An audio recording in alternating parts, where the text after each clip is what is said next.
we're gonna get started. We've got a lot to get through this evening. Thanks for coming to this event. The event is part of the Birkbeck Institute for Social Research, of which I'm the director. It's part of our public engagement.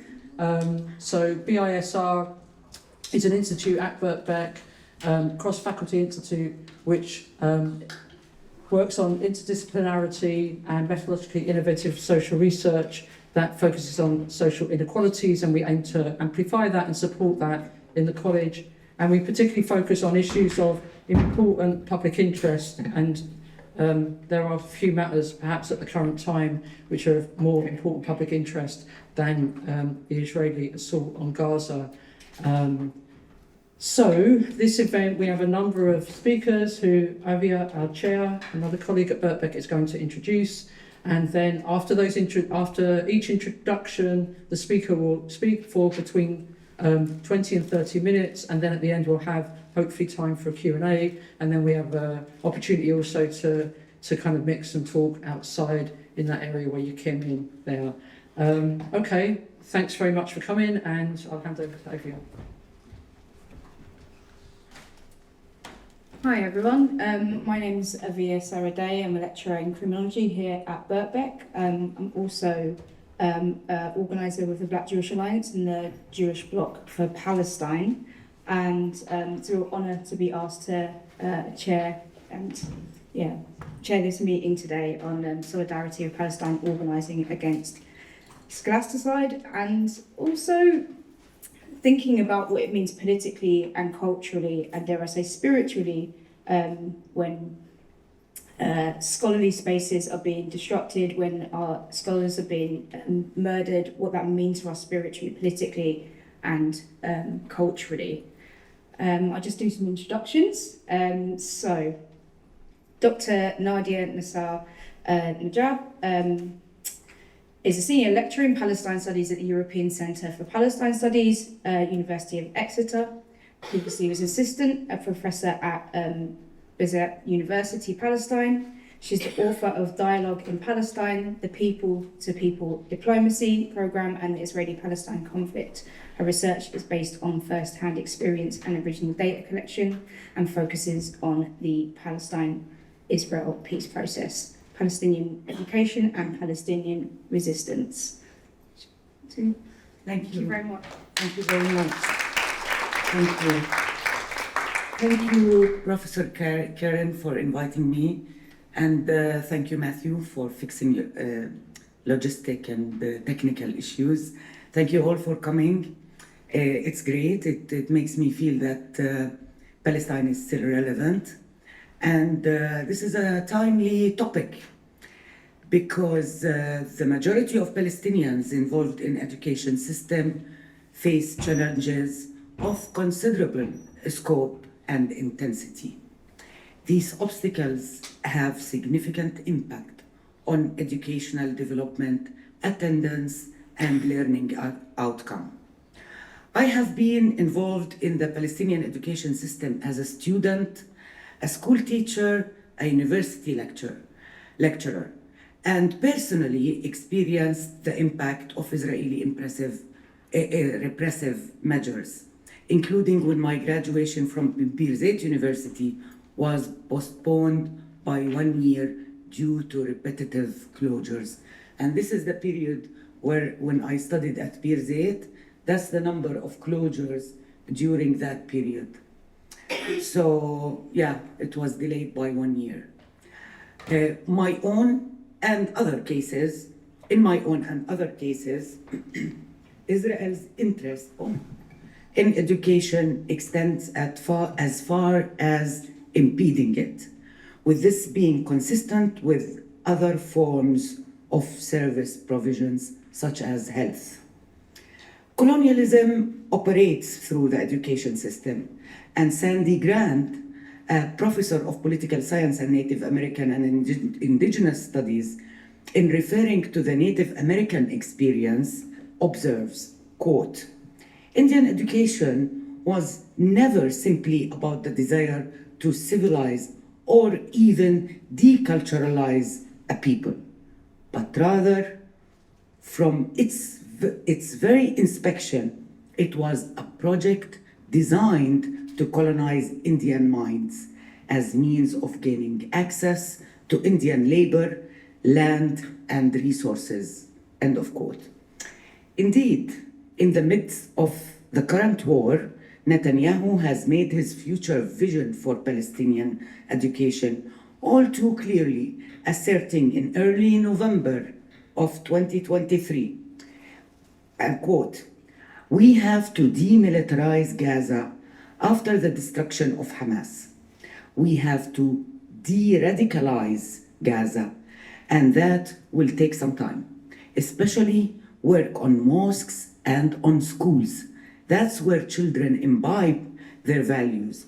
And then we have to rebuild Gaza." Rebuild it how? The military operation, as the military operation in Gaza, in the Strip, intensified, the Israeli government took time out to consider its future exploration of the Strip's energy resources and awarded licenses to Israeli and international companies for gas exploration of Gaza's shore. And this is from the website of the Israel's Ministry of Energy and Infrastructure. Very early on of the war. That's why Dr. Ghassan Abu Sitteh, who has helped to treat victims of Israeli bombing at Al Ahli Baptist Hospital in Gaza, explains that this war is a continuation of the 1948 Nakba, and it is being waged with the intention of making Gaza uninhabitable. Targeting Palestinian education, therefore, should be understood as part of this Israeli intention. Israeli repressive measures targeted all aspects of Palestinian education: teachers, students, buildings, and curriculum, with such actions being part of the wider effort to silence the Palestinian narrative and deny national identity to displace them. Israel's relentless efforts to destroy Palestinian education fall under a range of actions and prohibited by the Genocide Convention. Therefore, UN experts specifically defined scholasticide as, quote, the systematic obliteration of education through the arrest, detention, of killing of teachers, students, and staff, and the destruction of educational infrastructure, end of quote. In the period between October 7th and April 2nd, more than 5,479 students and 261 teachers in the Strip were killed, with all schools damaged or destroyed entirely. All 12 universities have been destroyed or damaged, including libraries, denying more than 90,000 students access to higher education.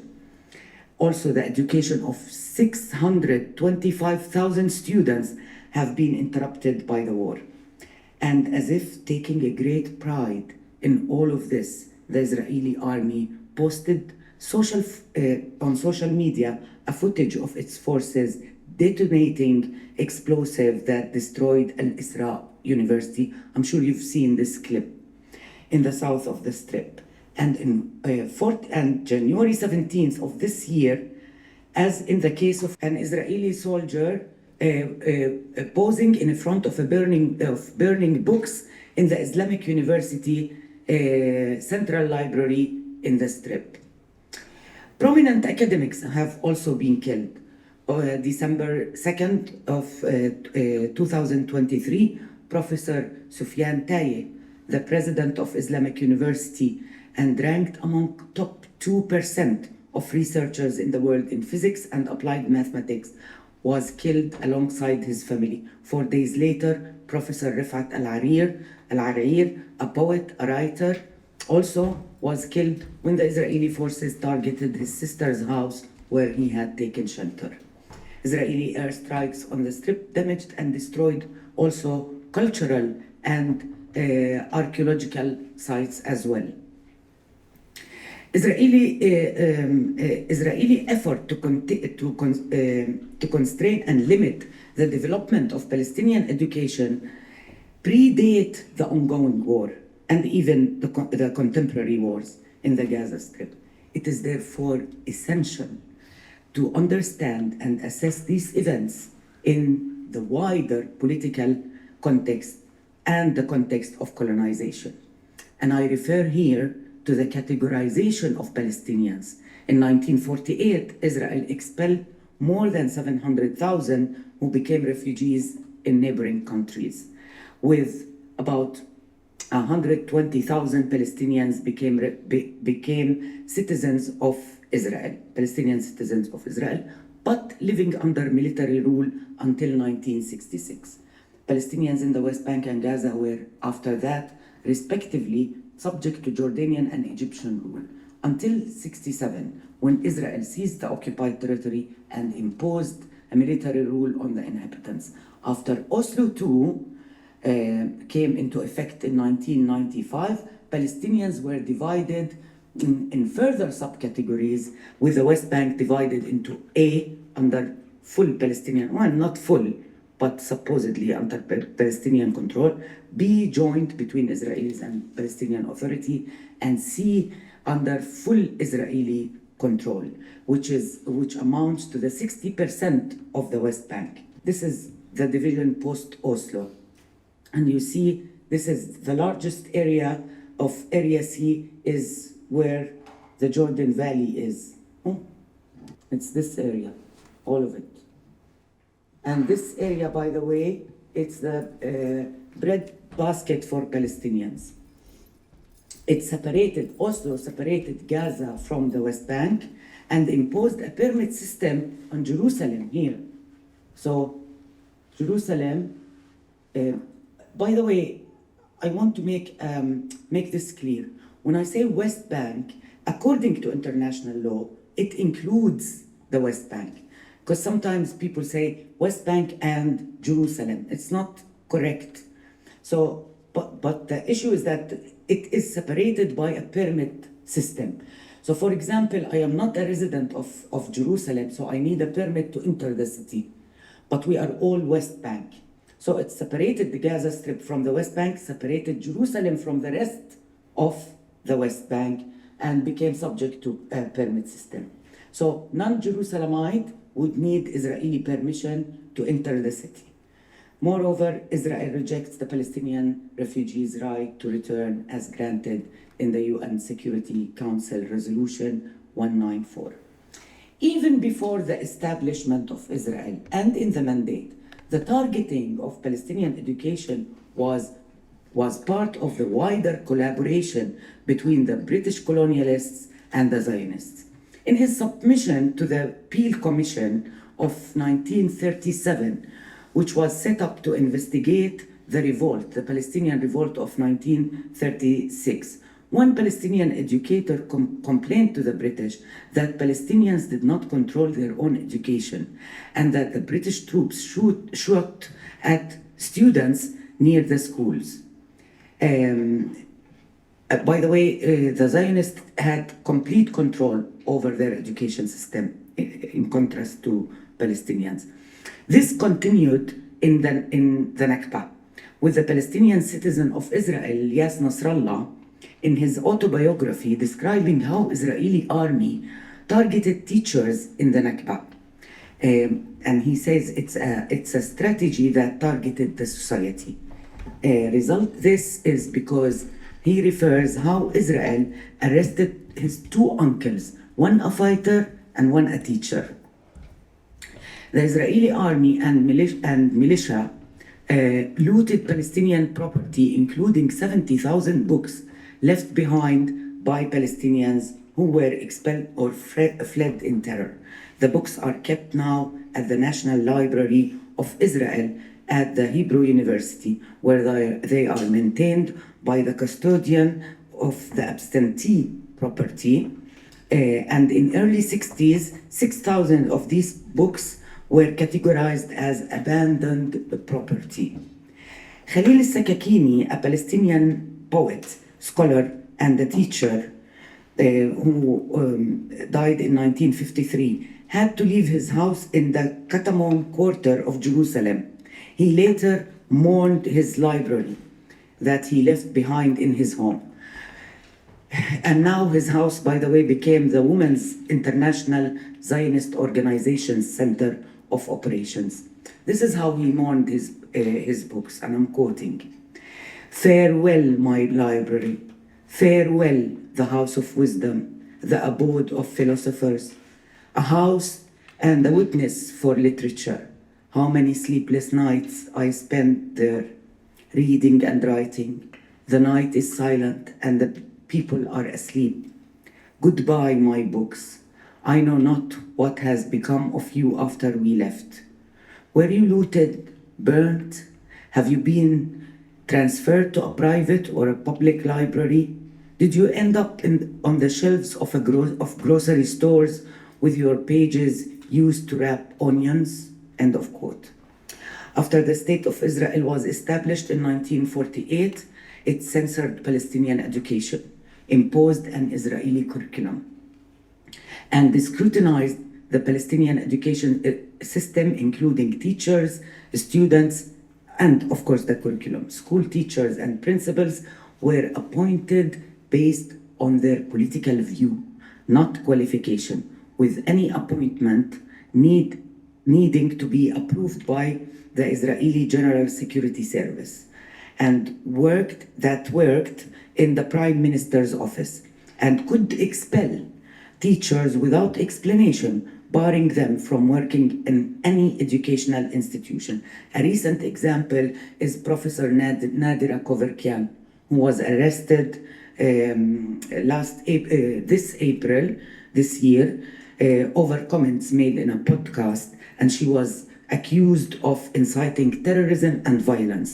She's a leading scholar on trauma, psychology, and she was questioned about her academic work. Her case is not finished yet. A recently declassified document provides an insight into the 1949 cabinet meeting where mandatory schooling was discussed. The Minister of Education and Culture indulged in open racism, claiming that, and I'm quoting, "educating an Arab child is less expensive than educating a Jewish one," end of quote, and that Palestinians should only be taught in Hebrew. He assessing that, and I'm quoting, "We cannot create a separate and a segregated tribe here, which isn't part of the cultural life of this country." That's in 49, only 1 year after the establishment of the State of Israel.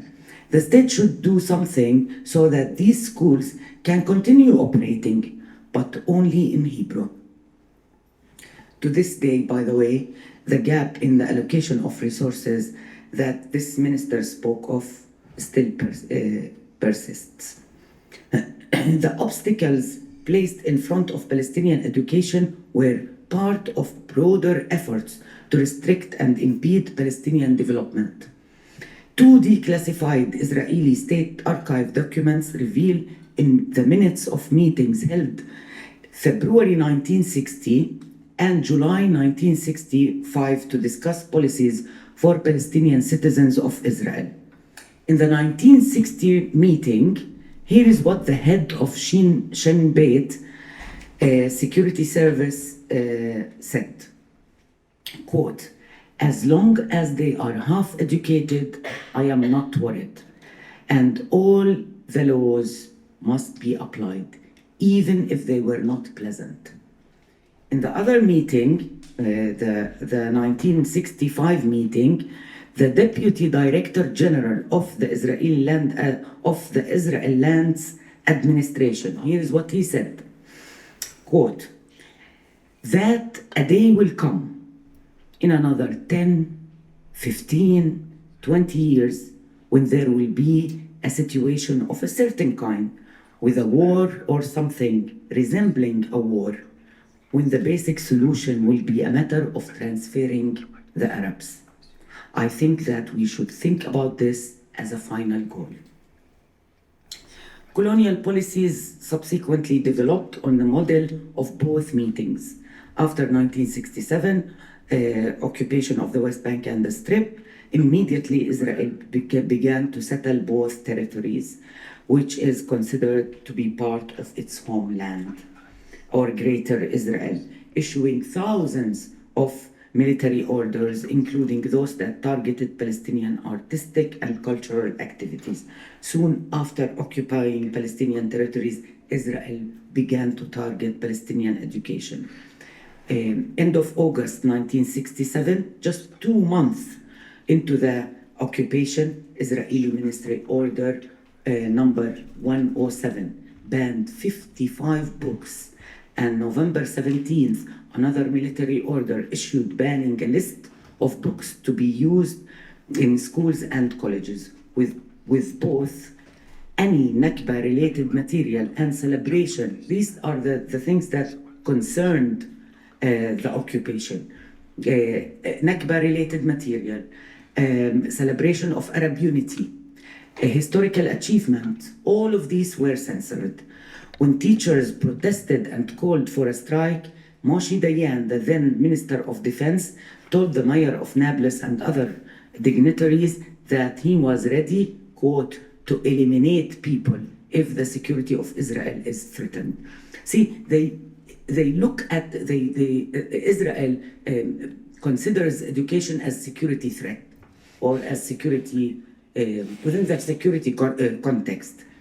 In subsequent years, the Palestinian education was affected by both budgetary constraints, particularly affecting, of course, the development of teaching facilities, along with direct Israeli control. Higher education was impacted by restrictions on building expansion and censorship of teaching material that sought to silence Palestinian narrative.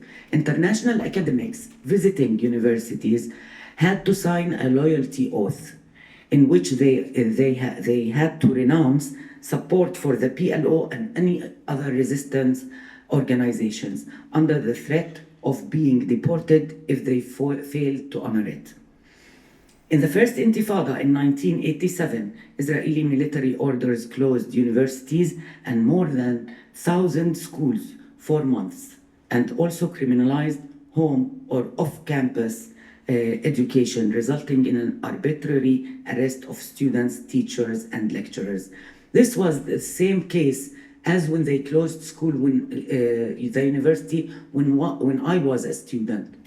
They criminalized off-campus education because the school, the university itself was closed. So there were some attempts to conduct classes in home-based or other facilities, but it was criminalized. When the PA became responsible for the education in 1994, the means of mechanisms of Israeli repression shifted, with external donors and Israel now seeking to impose conditions on the development of the Palestinian curriculum under the pretext of opposing incitement. For example, in 2000, a group called Jews for Truth Now claimed that a section in a Palestinian textbook entitled Our Country Palestine teaches sixth graders that Israel should be destroyed. Khalil Mahshi, the minister of the general director in the Ministry of Education then, for International and Public Relations, investigated and found no evidence to support the claim. Despite this, two significant donors took the decision to relocate their funding support. In contrast, evidence of incitement in Israeli education system has received less attention, including Nurit Pelid's. It's an excellent book. Nurit Pelid's, she's an Israeli scholar. Her book of 2012, a study of 16 books on geography, history, and civil studies, which found were in these books depicted Palestinians as primitive, and the myth of Terra Nullius was uncritically reproduced and rationalized Israel's 1948 massacres as an unfortunate and necessary a precondition for the establishment of the state. Similarly, Professor Daniel Bartal, a 1998 study of 124 Israeli textbooks identified material describing Arabs as hostile, deviant, and with the intention to hurt Jews. All of that did not receive any international attention or coverage. After the Second Intifada broke out, the movement of Palestinian students and teachers were restricted by the construction of 500 barriers, still exist, curfews, Israeli incursions. Between 2003 and 2004, a total of 1,152 school days were lost in the West Bank. In areas of the West Bank under full Israeli control, which is Area C, as I mentioned, repeated attacks by Israeli settlers produced high number of students drop out, especially female students. Such attacks should not be seen particularly as an excess, but rather as part of the political rationality and the reality embodied in land divisions and also the apartheid. 5 minutes? No way.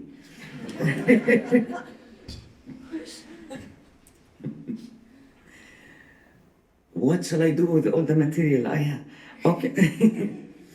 Can I have like 7, 8? You can have a couple of mine. Yeah, okay. Okay, in East Jerusalem, I have to explain this. Education in East Jerusalem endures a different type of discrimination. It comes under Israeli jurisdiction and is subject to the authority of the Israeli Ministry of Education that tries to impose Israeli curriculum.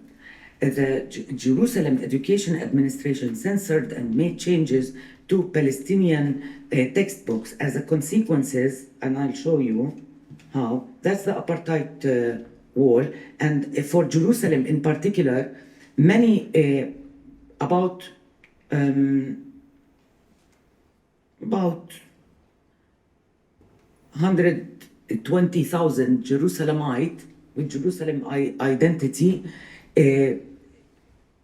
are behind the wall. So they have to cross the checkpoint to enter the city, although they do not need necessarily a permit. Okay, so it shows you here the wall, and it shows you the wall here where these areas are left behind the wall, which affected Palestinian education as well. Also, I'll show you here, these are the books that are censored in Jerusalem. You see how some pages are left blank. Okay, now in 2011, Israel censored education in East Jerusalem. The director of the Arab education in the Israeli municipality of Jerusalem is stating that schools would need to teach the curriculum handed down by the Israeli ministry or face the risk of having funding cut or teaching license revoked. And they have revoked actually the licenses of 6 schools in Jerusalem under the pretext of incitement. It is important also to know that in 2011, Israel introduced Nakba law that allowed the Israeli finance minister to reduce state funding to institutions that refuse to acknowledge the existence of Israel as a Jewish and democratic state or regard Israel's Independence Day as a mourning day or as a Nakba day.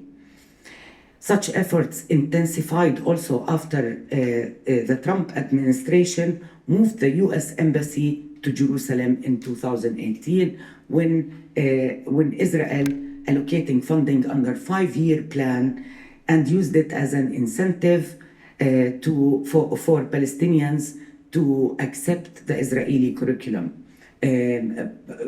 by providing more funding, increasing classes, and developing teaching resources.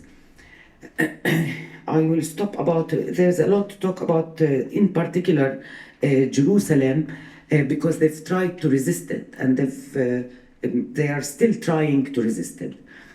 Back to Gaza, what I wanted to say is that what is happening in Gaza is not you shouldn't look at it in isolation. For example, the successive wars on Gaza also destroyed schools, also damaged universities. So you need to look at it, because even Palestinians in Gaza, scholars that I work with, they say and they tell us it's not that the situation was great before the war. Remember that Gaza, when Hamas took over the Strip in 2007, it became under blockade. So, for example, and I'll give you just an example to help you understand. Under the blockade, forced to operate against the drop of this blockade, 80% of municipal schools and 93 of UNRWA schools were forced to operate on double shift. That's before the war, okay? Now, I have to end. It's going to take 2 minutes. Okay, reflecting on the current situation in Gaza, I feel myself drawn into Antonio Gramsci's pessimism of the intellect and optimism of the will. I find comfort and sense of purpose in working with the Academic Action Network for Palestine.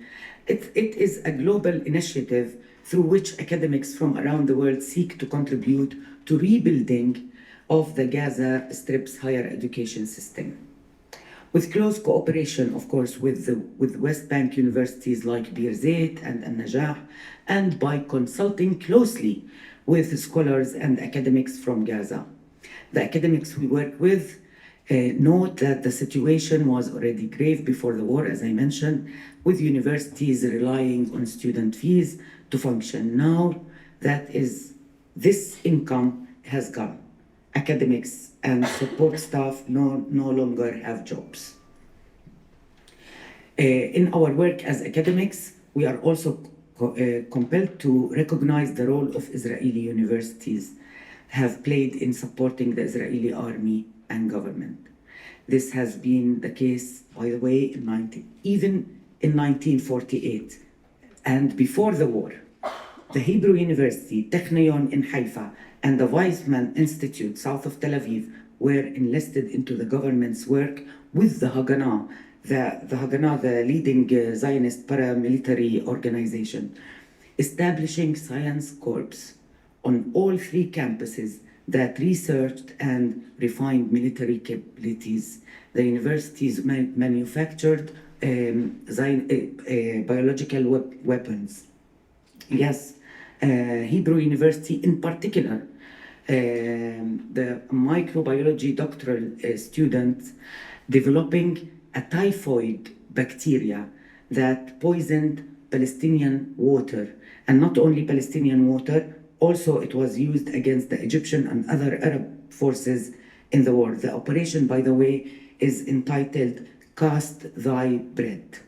It was first explored and discussed by Dr. Salman Abu Sitteh back, I think, in 2002, but it did not receive wide attention because he's a Palestinian, of course.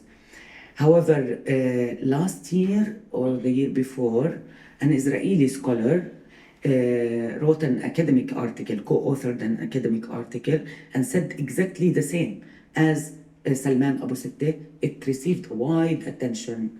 Benny Morris, by the way, if you Google Cast Thy Bread, Benny Morris, you'll find it. Also, the University of Haifa Knowledge Production and Research helped the government to evict Palestinians and Judaize the Galilee. The boycott, divestment and sanctions, BDS movement, of course, recognized this and called for the boycott of Israeli academic institutions. In deeply challenging times, Palestinians have not lost hope and continue to resist. Transnational struggle brings international anti-colonial movements and solidarity groups together with Palestinians who demand justice. Through BDS, they demand that Western governments, institutions, including universities, to isolate Israel and hold it to account for its action. As part of this struggle, university activists, as you all know, around the world set up encampments demanding to boycott Israeli universities, corporations, and so on. Palestinians from around the world see this activism and it gives them hope that the future generation in the West will hold their governments account. And such a great work and solidarity that Palestinians are very much aware of and grateful for give us hope in the darkest times. Thank you.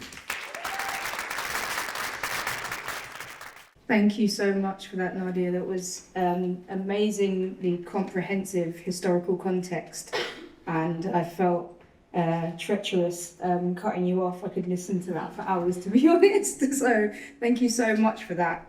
I believe we've got next Adil Wadala on Videolink. Is that right? Yeah. Hi, Adil. I'm Avia, and going to just introduce you. So Adil Awadallah, who's joining by Videolink, will share her experience and the struggles of academia under occupation with us. Adil is a human rights and international law student at Al Quds Bard College for Arts and Sciences in East Jerusalem. Her research focuses on scholasticide in Gaza, particularly how it constitutes an assault on Palestinian continuity and self-determination. She also interns at the NGO Enira. So thank you very much. Welcome.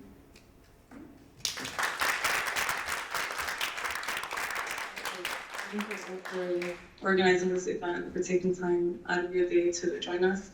It means a lot to me. This topic in general really touches me, or it means a lot to me because my university is in East Jerusalem, and my school and high school was next to a military checkpoint that saw protests daily. So I always felt like my educational, pursuit was targeted, let's say. And thank you, Dr. Nadia, for explaining thoroughly the educational landscape in Palestine. I was thinking to myself the whole time leading to this event, how would I do our students justice and how would I do Gaza justice to explain? And I think that offered me a good head start. So the 9-month war on Gaza and the genocide severely restricted safe access to any educational establishments in the West Bank and East Jerusalem. And this restriction is due to settler violence, detention of students and faculty, and also worries of settler attacks on the road to schools or universities. So, for example, my university is located in Abu Dis, which is East Jerusalem, and I live in Ramallah. To get to there, I passed by 3 checkpoints, and during the beginning of the war, and actually till today, there are settlers who hide out on the sides of the road to throw rocks at cars or to throw objects in the middle of the roads to try to cause as much harm as possible. So for 9 months, I've been unable to attend university, but just been doing it electronically. And I hope by the time there's, a resolution to all this, sorry. So in the West Bank, higher education faces violence and censorship. Occupation forces regularly arrest students on campus. They open fire on unarmed students. If there's students ever protesting within the campus, they will be tear gassed or fired out with live bullets. And in one instance recently, they used campus grounds as a detention center for students after their raid. And speaking of raids and detention, I want to take this moment to mention my classmate Bashar Saleh, who was arbitrarily arrested on the first day of classes. It was in February. They raided his home in Tisha camp and they arrested him. No one has heard anything from him until he was randomly released for a week, and then he was rearrested in March. And ever since then, no one has heard anything about him except for the fact that he's in administrative detention. So a lot of times education in Palestine is discussed as an academic topic, but for many of us, it touches us directly in our own studies and within our own friends who we hear anything about. And another aspect of intervention is COGAT, so the coordination of government activities in the territories. Here, the territories mean the West Bank. And this determines the terms of foreign academics' entry into the occupied territory. So if a Palestinian university wanted to hire a lecturer to come into Palestine, they would first have to get a permit from Israeli authorities. And this has to be approval of what they're teaching and which university they're going to and for how long they're going. So the occupation maintains epistemological privilege over Palestinians by imposing a quota on foreign lecturers and the subject matter. There are some subjects that foreign lecturers are not allowed to teach in Palestine or do not easily get permits to enter Palestine. So oftentimes academics will receive permits to enter the occupied territories, but not as professors or academics, because otherwise they would be prevented. So here, I feel like we must ask ourselves, what role does knowledge production play in colonial societies?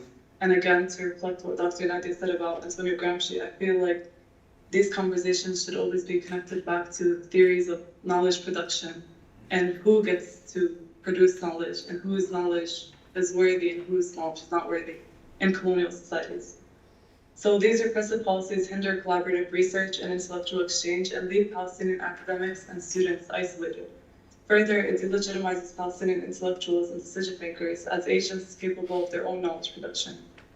And universities in Gaza face double difficulties due to the blockade and siege, where Palestinian academics and students can't attend conferences outside of Gaza, and even within Gaza itself, there are operational problems due to electricity only being available or there's electricity cuts for 48 hours a day. And over the 9 months of the Israeli genocide in Gaza, 85% of their educational facilities are non-operational. Around 800,000 students have been deprived of their right to education since October, of which 39,000 secondary school students in the Gaza Strip are unable to sit for their final exams this year due to the ongoing Israeli military offensive. And these secondary final school exams are so important because once you complete this, that's what determines what your options are for post-secondary education. So no one is able to continue into higher education in universities without first going through the exam we call Tawjih. So this is something to really reflect on, to think about. Sorry, many thoughts going through my head. But to think about what the motives, what the plan is behind obstructing students' access to education. And on January 18th of 2024, Israel destroyed the last standing university in Gaza with 315 mines. And this destruction was along the complete or partial destruction of all other universities in Gaza, along with 350 schools, educational institutions, and public libraries. To put this destruction into perspective, Gaza is only 360 square kilometers, which is smaller than any of the United Kingdom's regions. And this current genocide isn't the first instance of targeting education in Gaza. During 2009, 6 universities were demolished, and in 2014, 12 educational institutions were demolished. This included the Islamic University of Gaza, where the IDF spokesman declared that they declared that they destroyed weapons of development. So they accused the university of hosting a development center for weapons.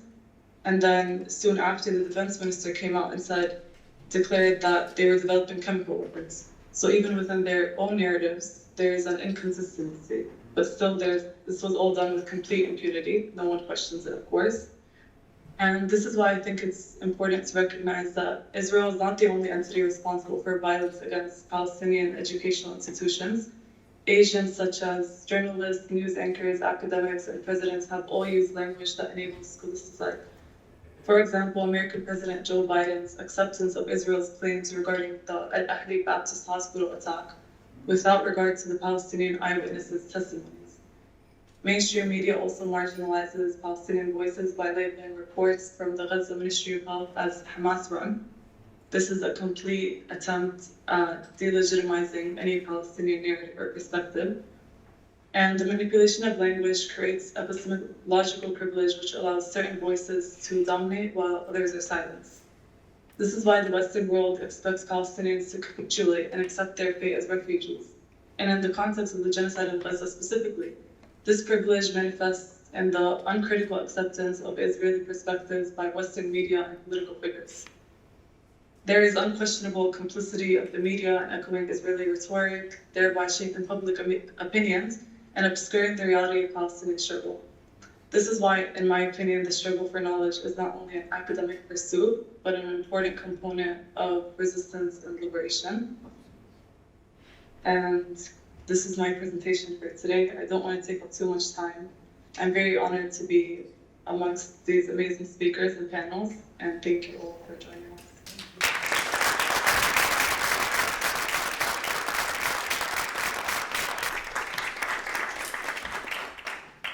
Good afternoon, and thank you very much for inviting us here. So I'm from the Soper Palestine, part of the Birkbeck for Palestine movement within our university. So I wrote what I'm going to say because English is my second language, and so I don't want to say something. Yeah. So before I begin, I would like to open this with the words of a Filipino historian, Renato Constantino, in the 1970s, describing the American education system during the occupation of the Philippines, that the most effective means of subjugating a people is to capture their minds. So the Americans brought soldiers and teachers when they arrived in the Philippines at the early 20th century. So there's the massacre, and then there's also the creation of the Philippine educational system. So we know these things as someone who came from a post-colonial country. Soper Palestine was inspired by 3 exiled Filipino women who saw the Philippine flag in Hong Kong during the Philippine Revolution at the latter part of the 19th century, the revolution that overthrew the Spanish colonizers from the archipelago. It was a revolution. And Soper Palestine is a part of a larger student movement with staff, alumni, supporters, and the Bloomsbury neighborhood. Within Birkbeck, it's called Birkbeck for Palestine. Several weeks after we started sewing, Birkbeck for Palestine released 9 demands from the university. I will just mention the keywords: disclose, divest, boycott, terminate, commit, partner, advocate, protect, and redefine. So you can actually find it in our social media. Weeks before we started sewing, the staff had started to gather signatures for their open letter. And I encourage everyone, especially if you're an alumni or a student or a staff, to sign and support the call for Birkbeck for Palestine. We started Soper Palestine because we were horrified by the relentless killings of Palestinian professors, teachers, university president, and students in the ongoing genocide in Palestine. There are no standing university now in Gaza, as mentioned previously. All those 12 universities are all gone, destroyed, banished. Maybe some of you may ask, because we are a very simple protest, we're sewing. So maybe some of you will ask, why sewing? It's a very passive, quiet, and one even, sometimes we receive comments that, it's a very feminine enterprise. Instead, for example, of an encampment, or a direct action, as they say. And I remember we were already being asked, usually, when is a direct action? So sometimes we're suing there, we're being asked by students, but also when is the direct action? How are you going to use the flag, etc., and all that? And we don't have an answer to these questions because in Soper Palestine, the act of sewing itself is the protest. And we have this kind of a protest for so many reasons. One of them is the demographic of Birkbeck. And the people who started the Super Palestine are also community organizers based in London. So we know on how to organize a community. And then one thing is that the demographics of Birkbeck is an evening university. So we only go there at 6 p.m. Some of us are working full-time with family and employed, full-time. So we can't, for example, an encampment. So we are being limited by our situation as a learner, as a worker, as a person in London, as a migrant living in London. So sewing is one way for us to gather the community and sit together quietly to protest about against the ongoing genocide. And the second that I would like to emphasize why sewing is the UK's hostile environment policy / it becomes a culture now. Because a migrant body, especially the brown and black migrant body occupying a space in this country, our body is a site of violence from the hostile environment. We are not allowed in a lot of ways to participate in certain political actions. It's a body that was reduced into a tool to reinforce a British institution, a British nationalist identity formation. So our words, our bodies are very, very limited navigating a hostile environment. So sewing is one of the best way for us to sit together and talk quietly. If you pass by, you hear sometimes people talking about not Palestine, but something else, about work, about the people we hate at the workplace, about our theses, about the men who hurt us in the past, and so many things, but our hands are moving because we believe that if they can silence our voice, they cannot silence our hands. So you see the biggest flag, Palestinian flag in the world, sewn by hands in front of our main building. And the knowledge of people and in a Super Palestine, if you can see there, persons of colors, majority are women, sometimes sewing, and we came from countries who are former colonies. So we know these things. We know how to handle this. We are familiar with all these things that is happening in Palestine. It's the same template. And of course, we know how to handle this. Resistance for us is in a spectrum. It's not in a hierarchy. So we're being asked to ask that. So where is the direct action? How are you going to use the flag? Where are you going to pose it? We always reply resistance. In a colonial structure or infrastructure is always in a spectrum and it's not in a hierarchy. And the act of sewing itself, again, is our protest action. Every stitch is an active participation in the nationalist construction of a Palestinian nation from the river to the sea. Why is this? Because flag in the discourse of nationalism in the ethno-symbolist school of nationalism is a very potent cultural marker in the nationalist identity formation. And we would like to participate in the nationalist construction of a nation, Palestinian from the river to the sea. So every stitch, is for the liberation. So Super Palestine is not a complicated katipunan or a congregation of people. We don't debate, for example, if two or one state solution. We don't debate if resistance is hierarchy or if it's a spectrum. The center of all our conversation, actions, and interests is Palestine and Palestinians. So to answer the question, we're going to use the flag. Where is it going to end? Our usual answer is we will continue to sew, engage the community, converge and congregate, and whichever comes first to arrive, a liberated Palestine or a finished flag. And thank you very much for.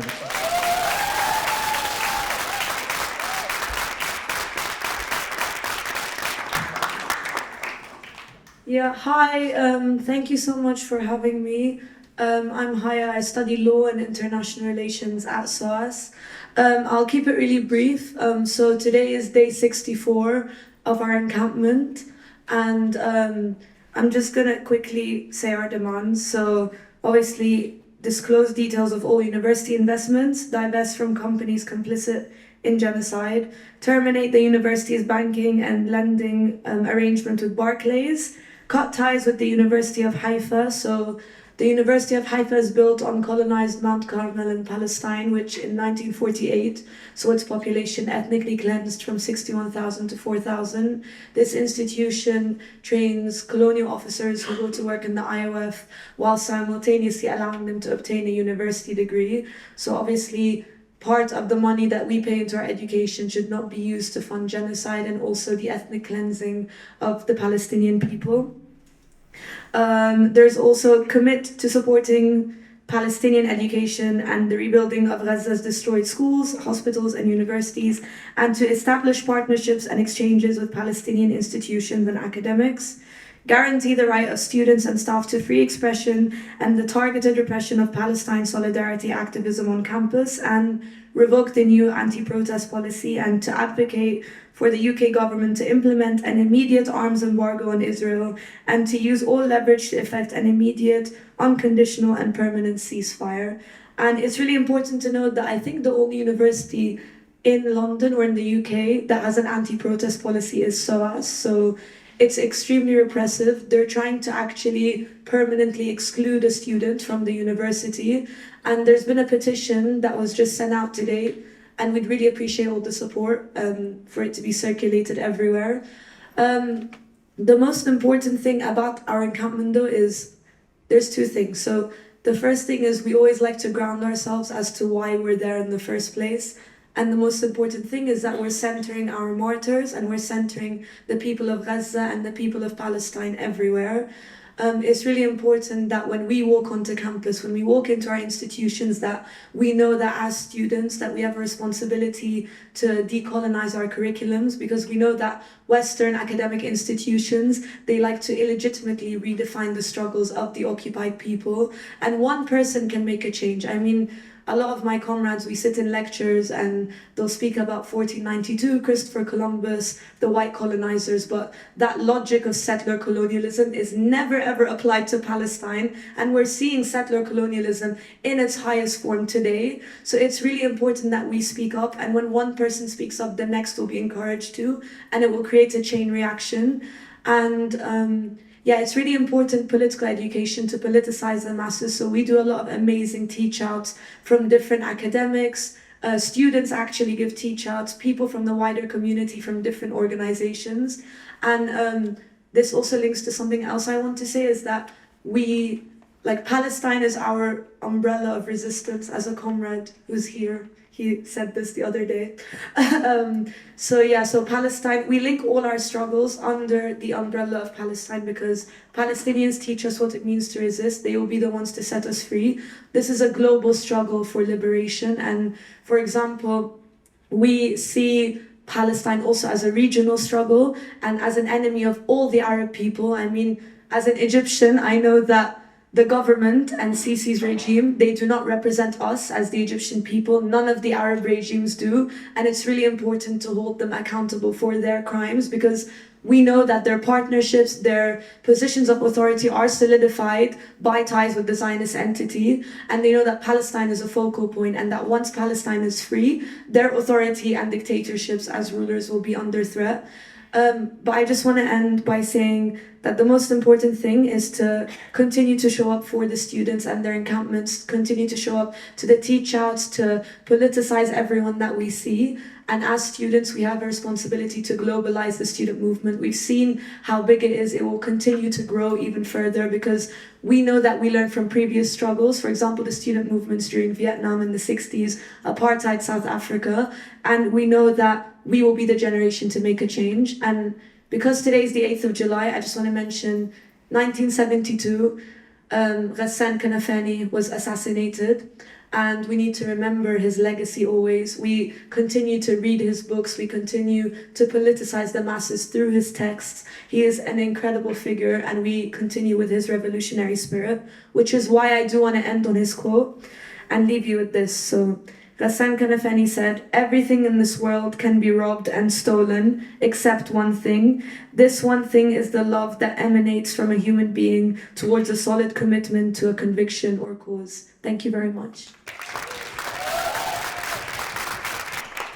Thank you for that. From both the students who spoke, it is really important to experience that we're on a kind of crest of a new wave of anti-imperialist, anti-racist organising movements in this country. So thank you very much for bringing those perspectives in. Next, we have Sami Alanani. Sami Alanani is an artist who works with sound, fraying the edges of modern classical electronica storytelling and found sound. Sami's compositions have received accolades from the African Movie Academy Awards, Grand Prix Nova, BBC Drama Awards. And for Nigeria Nova, he's visiting lecturer at Sandberg Institute. So, thank you very much.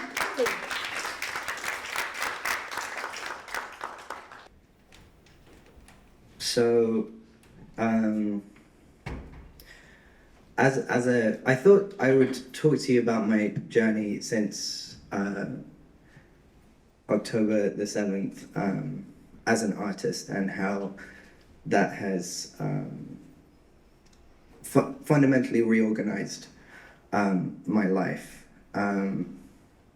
Because, like many people here, I'm sure, the level of anger that we're feeling could blow us to pieces. How expendable, how disposable, how valueless our lives sometimes feel. The unnameable horror makes me and many of our people more radical than ever before. I refuse to silence my heart. So what role do I, as an artist, have?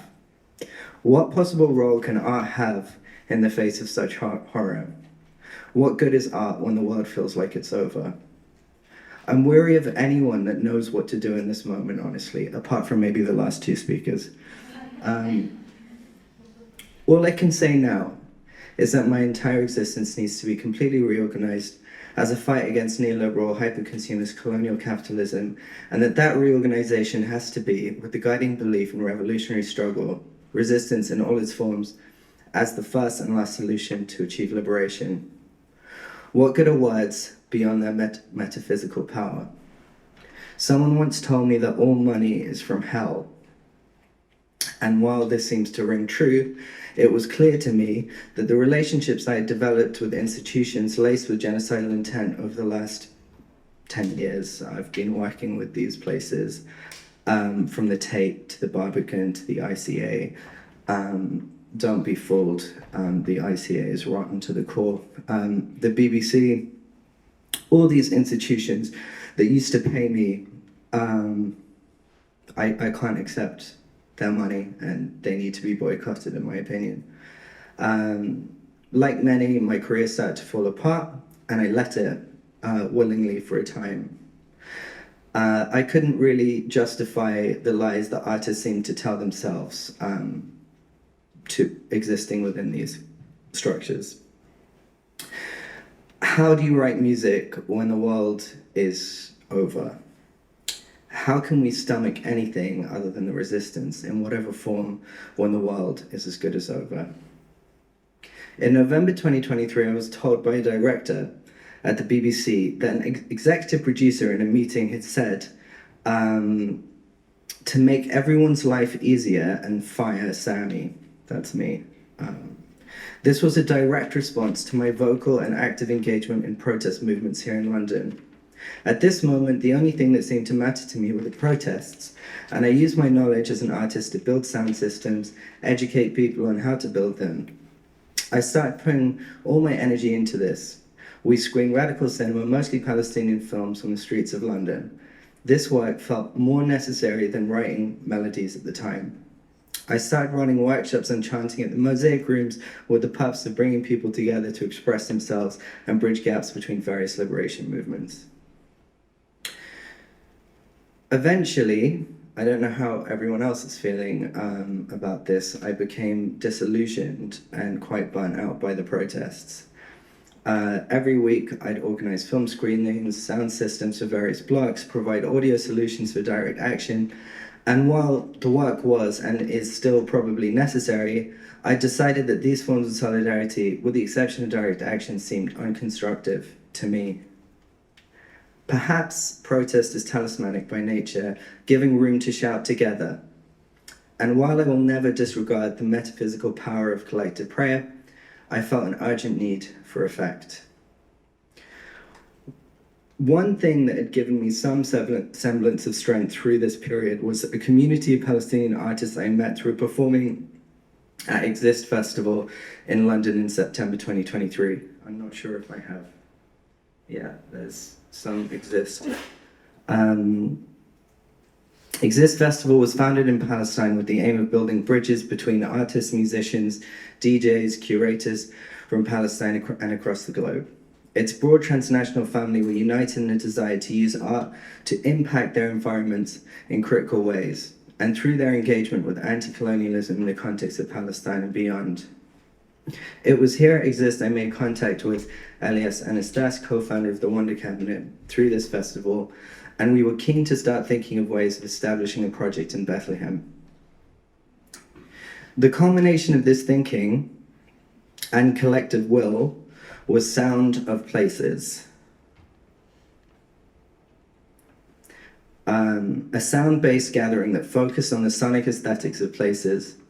The pilot edition took place between May 24 to June the 2nd, 2024 in the Kremesan Valley, one of the last green spaces around the city of Bethlehem in Palestine.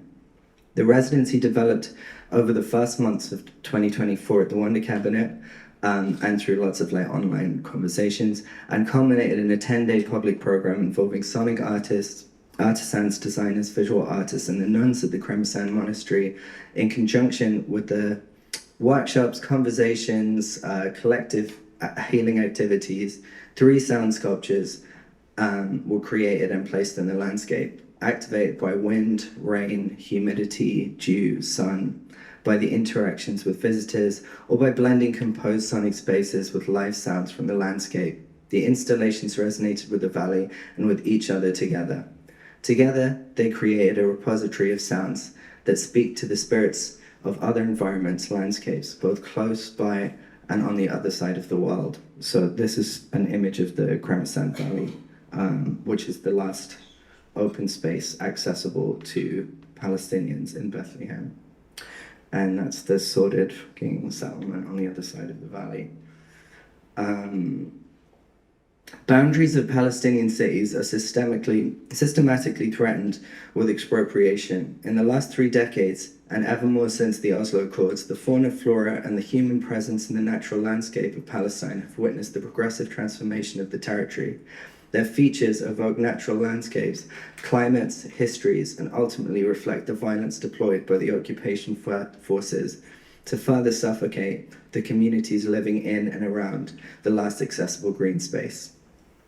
This is the case for the Kremesan Valley, part of a valley system draining the mountains south of Jerusalem, renowned for its terraced vineyards and century-old olive groves, and home to the Salesian monastery and convent.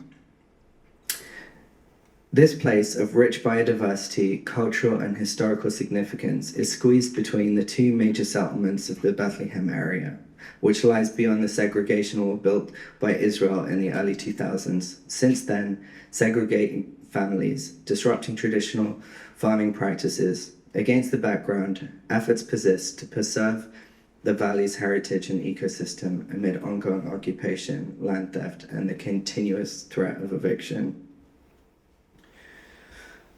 Over a span of 10 days from May 24 to June the 2nd, a series of gatherings, activities, and moments of togetherness unfolded across the Wonder Cabinet headquarters in the Kremesan Valley, including performances, soundwalks, culinary gatherings, workshops and walkshops, training sessions, installations, and spontaneous contribution improvised by the participants. Let me just find some information about this one. Yeah, this is Yara Asma, her installation that she made, which you can sit in. Yara Asma introduced wind chimes into the Kremesan Valley. The work features a nest swing skirted by gigantic steel chimes that can be activated naturally or intentionally. The chimes can be played by the wind, people using bars, or people sitting in and moving the nest swing. While the chimes will interact with the natural soundscapes of the valley, made of steel, they will also seem jarring or out of place, suggesting construction work. Although pre-tuned mirroring of preordained realities on the ground, the chimes hold creative potential. People can generate new sounds by swinging together, orchestrating a new collective soundscape. Similarly, the chimes pave a way for the artist to be present in spirit like a ghost in landscapes that her body is barred from visiting for the time being. This one is Tariq Abushi. He introduced chairs into the Kremesan Valley. The installation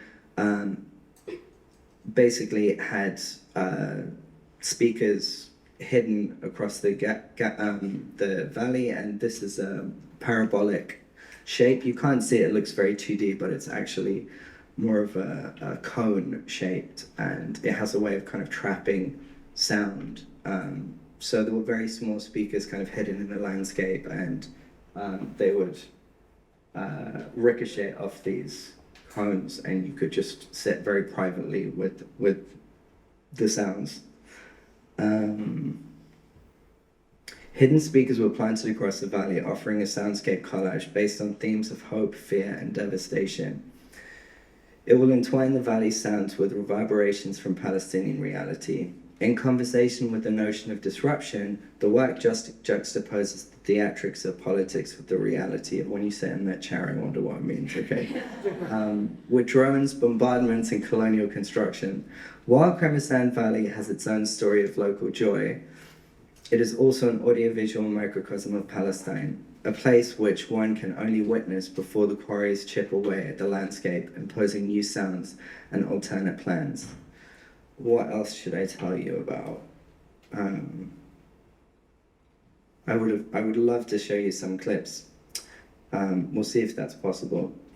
On May the 24th, the program inaugurated with Faster Than Light Always, the second iteration of an original sound and dance performance commissioned by the V&A Museum and Wonder Cabinet and Radio Al-Harra in March 2024. Sasha Shadid, Adan Azam, and Julmud delved into the Kremesan Valley, highlighting the way the occupation forces have been using the last green space around Bethlehem to further suffocate its community. The performance uses the body as a medium for claiming the land, celebrating its smooth curves, terraces, and bearing trees. I'm going to attempt to play Anyway, we have a monthly NTS show now, and that's probably a better way to listen and experience this work, because Berkbeck says no right now. I would just say, to sum up this chaotic presentation,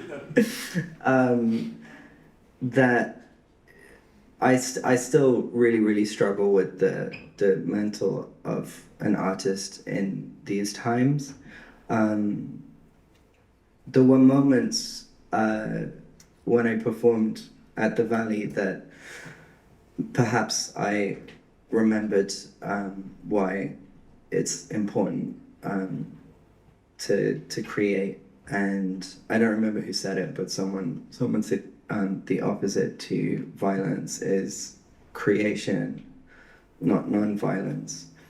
And I think that artists have got to just defend life and defend humanity, and that is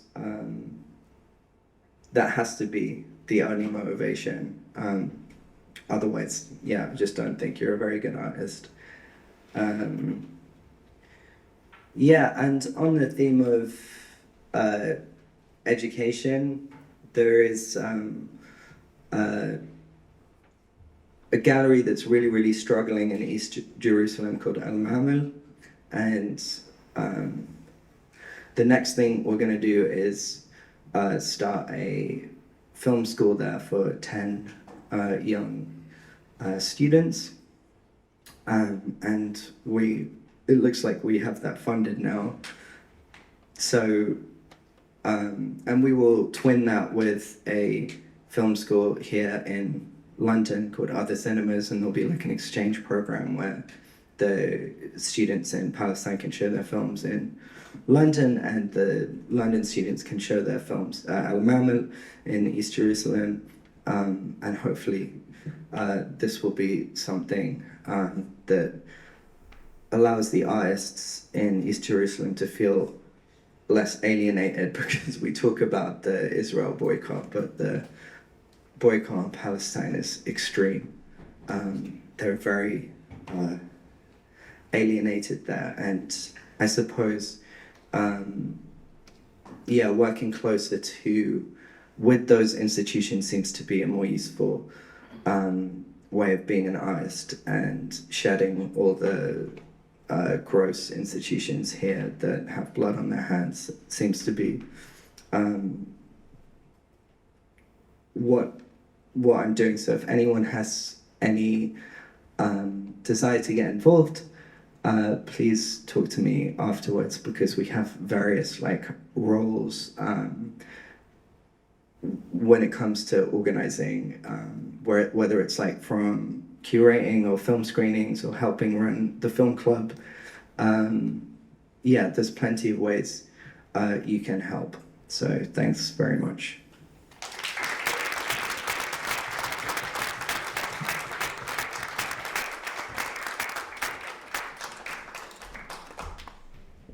Thank you, Sammy. I'm sorry you didn't get to. When is your NTS Oh yeah, show? if you just look up NTS Wonder Cabinet, I think there's 2 episodes now, and you can hear the fruits of all of the work we did there. Next, we have Professor Nadine Elenani. Nadine is a poet and professor of law at University of Kent, and author of Bordering Britain, Law, Race and Empire, and perhaps more importantly, Sammy's big sister. Thanks a lot.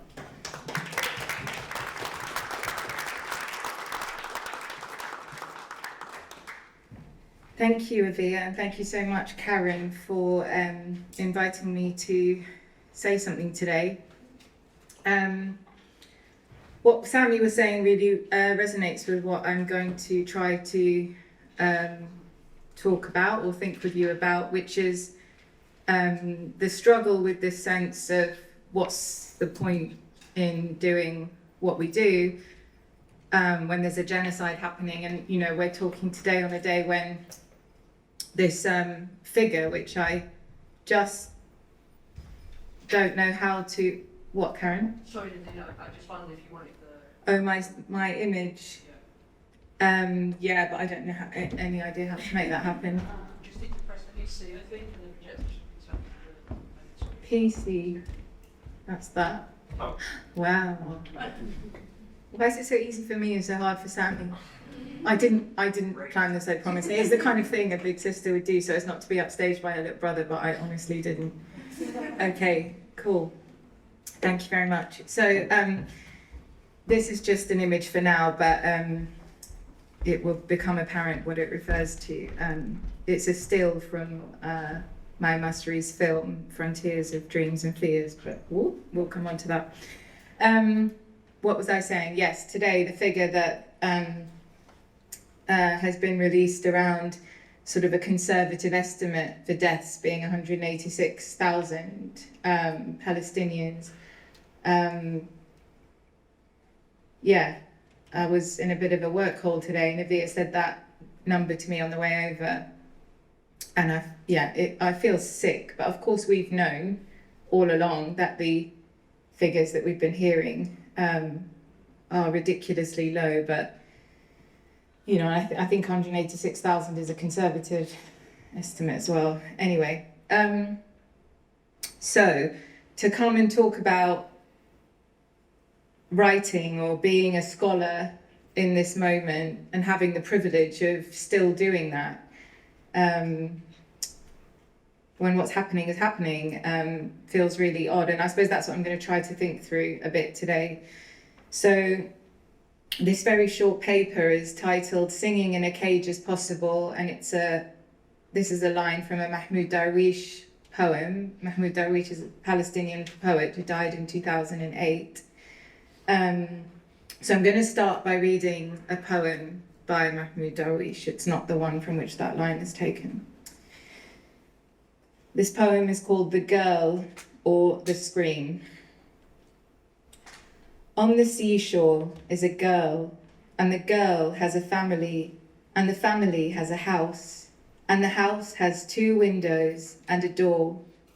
And in the sea is a warship having fun, catching walkers on the seashore. 4, 5, 7 fall down on the sand. And the girl is saved for a while, because a hazy hand, a divine hand of some sort helps her. So she calls out, Father, Father, let's go home. The sea is not for people like us. Her father doesn't answer, laid out on his shadow, windward of the sunset, blood in the palm trees, blood in the clouds. Her voice carries her higher and further than the seashore. She screams at night over the land. The echo has no echo. So she becomes the endless scream in the breaking news, which was no longer breaking news, when the aircraft returned to bomb a house with 2 windows and a door.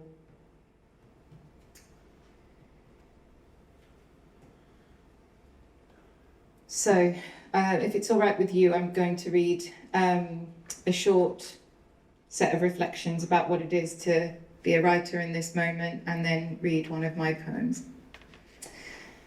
Sunset is a few hours away, and I do not want to write.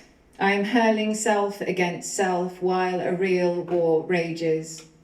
I can't hear my voice over the din of worry. If I'm to write anything real, I have to write into the thing in the way of writing. This is something I have learnt. Words will not come unless I let them coalesce around what would stop them forever if I let it, whether sadness, loneliness, fear, or grief. Where is the solace in a world at war? The only reassurance I can find is the sound from somewhere across the gardens of someone playing piano. I touch wood and my hand lands on something between desperation for the genocide to end and the memory of having once been able to see something and then to forget it. Like people killed for wanting a kilo of flour, lying down on the ground, running into the sea. I look at my poems and feel ashamed that they exist. How could I have found time to play with words in a time of genocide? The poet T.S. Eliot wondered the same in 1942 while bombs fell on London, writing, "In the midst of what is going on now, it is hard when you sit down at a desk to feel that morning after morning spent fiddling with words and rhythms is a justified activity. Nothing will ever be the same again. I am changed. My capacity for hope and joyous abandon is changed. There is no return from the past 9 months. There is no forgetting, no moving on, not for those of us alive and awake to the world in this moment. We will always know what happened, what was allowed to happen. We will live, work, and resist, but we will do so in perpetual grief. I write now grieving, wondering why I'm writing, while refugee camps are burning and the people of Gaza are starving, exhausted, and have nowhere safe to go. No action, protesting, organising, educating feels enough in the face of war and genocide, least of all writing. No lyric has ever stopped a tank, writes the Irish poet Seamus Heaney.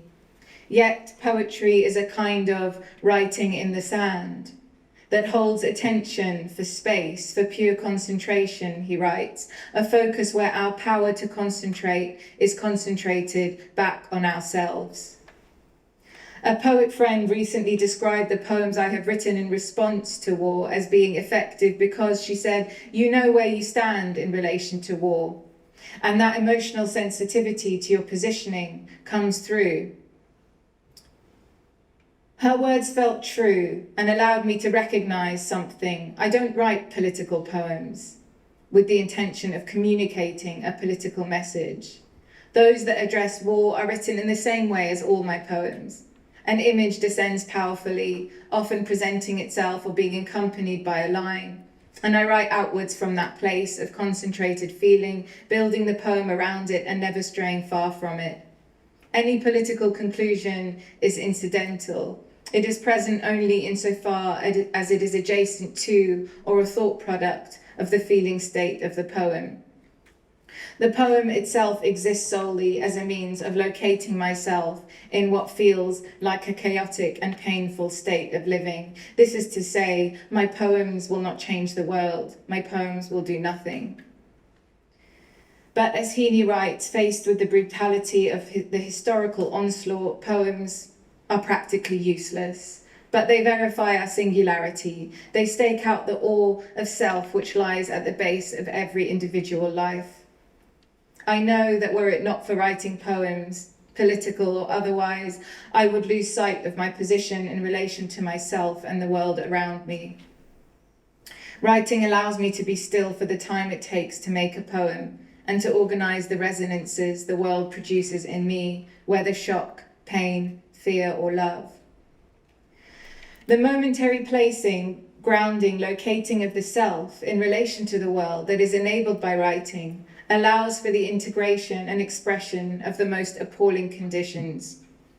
Palestinian filmmaker Mai Masri's documentary, Frontiers of Dreams and Fears, follows Palestinian children imprisoned in refugee camps, Shatila in Lebanon, and in Israeli-occupied Bethlehem in 2000 and 2001.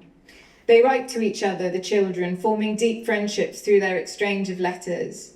When Israeli occupying forces withdraw suddenly from Lebanon on the 24th of May 2000, the children from both refugee camps travel to the border to meet each other, along with other Palestinians in Lebanon and Israeli-occupied Palestine who hope to find their loved ones that they've been separated from since the ethnic cleansing of Palestine in 1948.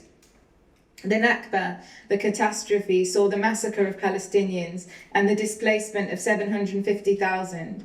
Forced to flee attacks by the Israeli occupying forces, they've never been able to return to their homes. Many still keep keys dispersed across the region to homes that they left in 1948 and expected to return to within days. On meeting her friends at the border for the first time, 14-year-old Manar Faraj says, I felt something inside me was pushing me to hold on to their hands and to tear down the barbed wire. I felt like I'd known them my whole life. Her pen pal, Mona Zarura from the Shatila refugee camp, says, it was so lovely when we held hands and sang together. When I held Manar's hands and we sang, a strange and special feeling came over me.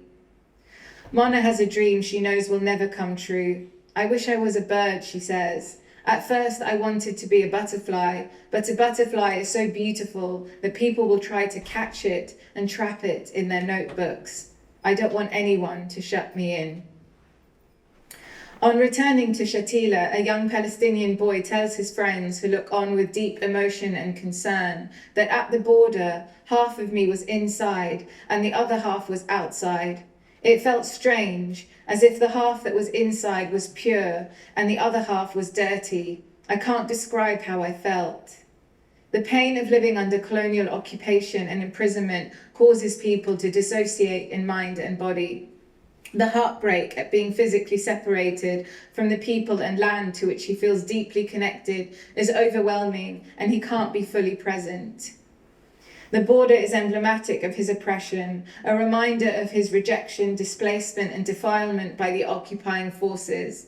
At the same time, it is the location of a homecoming, the place from which he sees his homeland for the first time and connects with his friends imprisoned on the other side.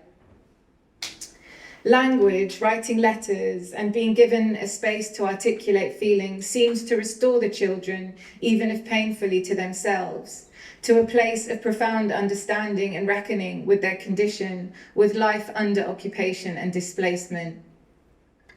Mahmoud Darwish, the Palestinian poet's constant and deepest subject was the survival of the feeling self under occupation. It's most threatened under oppression.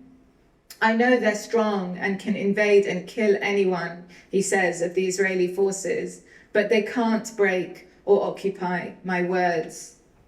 Palestinian poets Heba Abu Nada and Rafat al-Ariya were killed in Israeli airstrikes in Gaza in October and December 2023. Abu Nada's last written words before her death were, "We find ourselves in an indescribable state of bliss amidst the chaos. Amidst the ruins, a new city emerges, a testament to our resilience. Cries of pain echo through the air, mingling with the blood-stained garments of doctors. Teachers, despite their grievances, embrace their little pupils, while families display unwavering strength in the face of adversity. If I must die," Al-Ariya writes, "you must live to tell my story. If I must die, let it be a tale." Poems are a way of listening to the dead. The dead are our children, trying to show us something that will change us if we let it. Writing is pleasure, but it's also the meaning of my life. I worry this sounds self-indulgent, but writing is what keeps me breathing through violence and grief. My poems are a serious kind of play. They are the only gift I know how to give myself. A poem means that for a moment something matters. On the days I don't write, I'm a pointless, powerless speck. Poems are proof that I can move.